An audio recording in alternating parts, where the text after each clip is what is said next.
అందరికీ నమస్కారం. ఆప్తులకు, శ్రేయోభిలాషులకు, అభిమానులకు ఆంగ్ల నూతన సంవత్సర శుభాకాంక్షలు. ఇంతకుముందు మనం ఇదే ఛానల్లో భగవద్గీత 700 శ్లోకాలు భావార్థంతో సహా నేర్చుకున్నాం.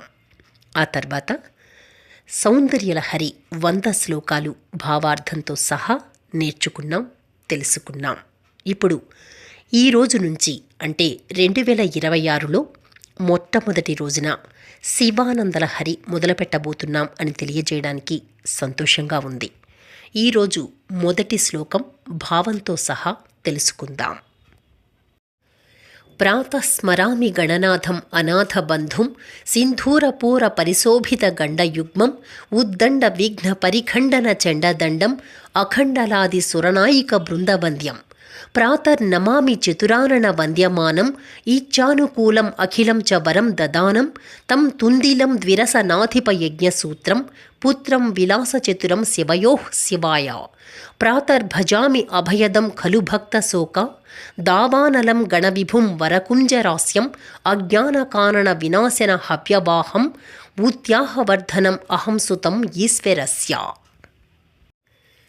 కేయూరాణి న భూషయంతి పురుషం హారాన చంద్రోజ్వలా న స్నానం న విలేపనం న కుసుమం నాలంకృతా మూర్ధజాః వాణ్యేకాసమలంకరోతి పురుషం యా సంస్కృతా ధార్యతే క్షీయంతే ఖలు భూషణాని సతతం వాగ్భూషణం భూషణం.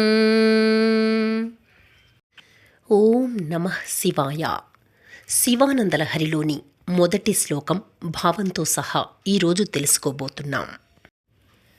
కళాభ్యాం చూడాలంకృతశశికళాభ్యాం నిజతపః ఫలాభ్యాం భక్తేషు ప్రకటితఫలాభ్యాం భవతు మే శివాభ్యామస్తోకత్రిభువన శివాభ్యాం హృది పునర్భవాభ్యామానందస్ఫురదనుభవాభ్యాం నతిరియం.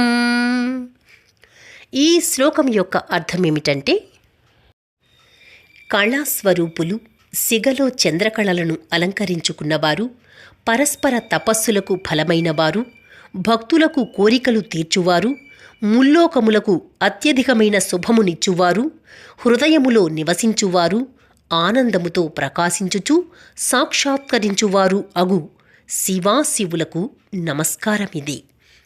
కళామూర్తులై సిగలో చంద్రరేఖను ధరించిన వారై ఒకరు చేసిన తపస్సులకు మరొకరు ఫలితమై భక్తాభీష్ట ప్రియులై ముజ్జగములకు శుభప్రదాతలై మనసులో వసించువారై ఆనంద స్వరూపులుగా సాక్షాత్కరించే పార్వతీ పరమేశ్వరులకు నమస్కరిస్తున్నాను. రేపు 2వ శ్లోకం గురించి తెలుసుకుందాం. ఓం నమః శివాయ.